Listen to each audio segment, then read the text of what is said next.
One group of people who might now be held to account, yes, we're going to get tough. The government, the Home Secretary tells us we're going to get tough on Just Stop Oil. We're going to get tough on Extinction Rebellion. We're going to get tough on those groups who go out, close off roads, for example, don't just cause inconvenience, but actually, think of groups of people out there like the self-employed. I know that no one cares anymore about the 5.5 million self-employed and small traders, but I do. And if they're going about their day's work and they're disrupted for hours by people who are deeply concerned about carbon dioxide emissions, maybe they deserve some compensation from groups who seem to be extremely well funded. Paul Powlesland, barrister from Garden Court Chambers, joins me again. Good evening. On the programme. Paul, I understand that people in Extinction Rebellion and Just Stop Oil believe in their cause. I would love them to go and protest in Indonesia or India or the streets of Beijing. They wouldn't last very long if they did, because that's the cause. If you're worried about CO2, that's where most of it's coming from. And we do allow protest in this country, peaceful protest. Some would argue in terms of the Palestinian marches every Saturday, perhaps sometimes too much.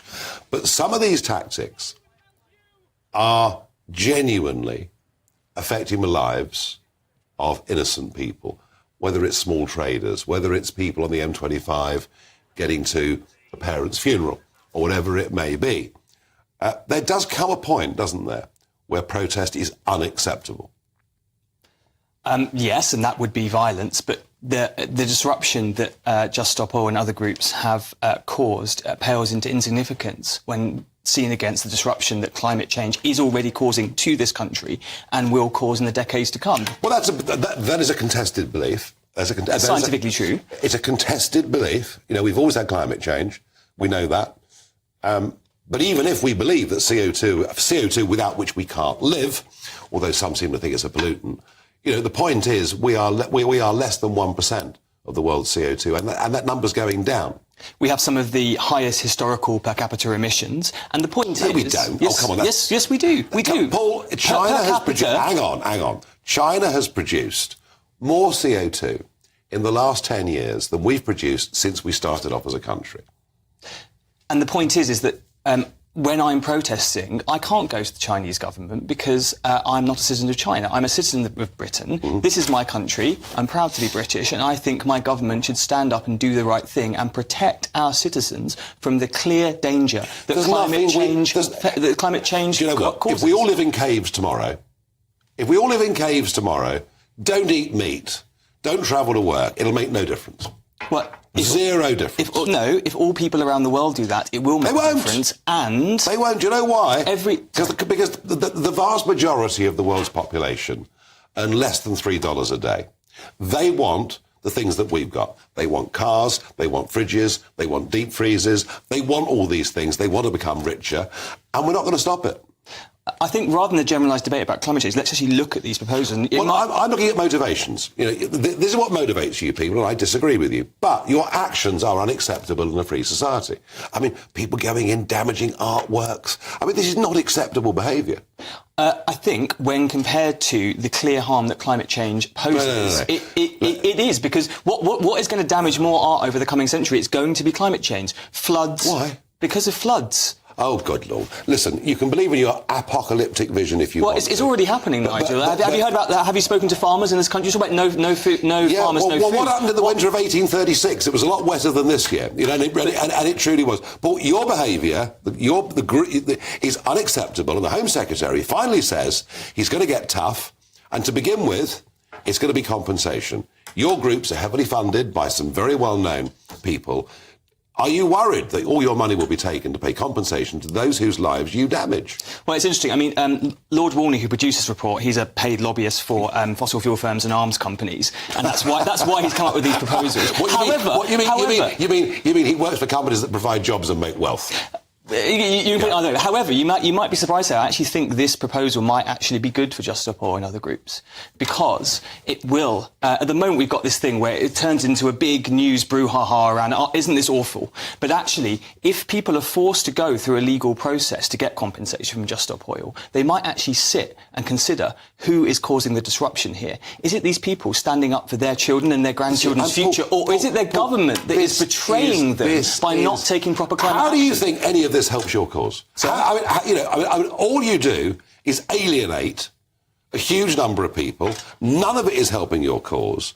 And generally, we can see the protesters are middle class, privately educated, with names like Jocasta and Benjamin. Not true. Oh, it certainly is. I've been working class background. Yeah, no, they're tying themselves to gantries on the M25 in their gap year, or whatever it may be. How are you helping your cause?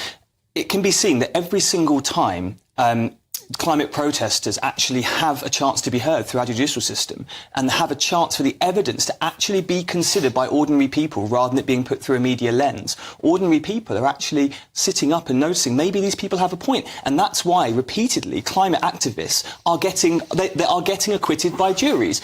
And juries are hearing they have a right to acquit defendants on their conscience. I think juries are scared perhaps of the mob. Maybe that's what it is. No, they're not at all.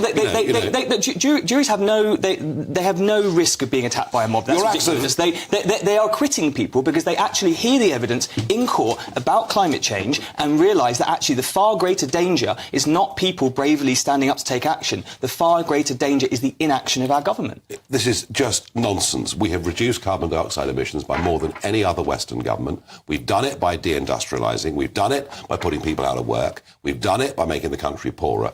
We're nuts to have done what we've done, and you still complain. We're not nuts. We should be. You still complain. These acts of vandalism, people going into... there was an attack, a couple of old dears attacking one of the 4 remaining copies of the Magna Carta the other day. I mean, they should be in prison for the rest of their lives, shouldn't they? It's interesting you talked earlier on about, private school Jocasta. Why? Let's talk instead about a female vicar in a Church of England vicar in her 80s. Why is it? Clearly round the twist. Why? No, she's not. She should go to prison for the rest of her life. I've read her book. She's a deeply heartfelt activist who understands that her moral duty in this time is to stand up. So where does this stop? Do you burn down public buildings? Where does this stop? The logic of your argument, if you think it's acceptable for 2 old women to attack a copy of the Magna Carta, where does it stop? They attacked the case, the Magna Carta, was it? Well, they were hitting it with a hammer, had the glass broken, it may well have damaged the document. I'm asking, here they are. Look at this. Absolutely bonkers. I mean, they should be locked up for their own safety, frankly. They clearly can't look after themselves. I think the question your viewers want to know is why does where does a Church of England vicar in her 80s feel the need to stand up and do these actions? And that's probably because she's lost her marbles. No, it's not. I'm asking you, if you find this acceptable, where is your limit? Sorry? Where is your limit on what's acceptable? I personally don't do actions that are criminal. Do you find that acceptable? I think the far greater harm caused to our country is not from shattering a display case, but not from taking the actions that we need to take over climate change. With that last sentence, I rest my case. I think you've made the case for me. But you see, that's the point, folks. We at G, Paul and I can come in, we can disagree, and we do disagree, genuinely, but we can do it in a pretty civilised manner.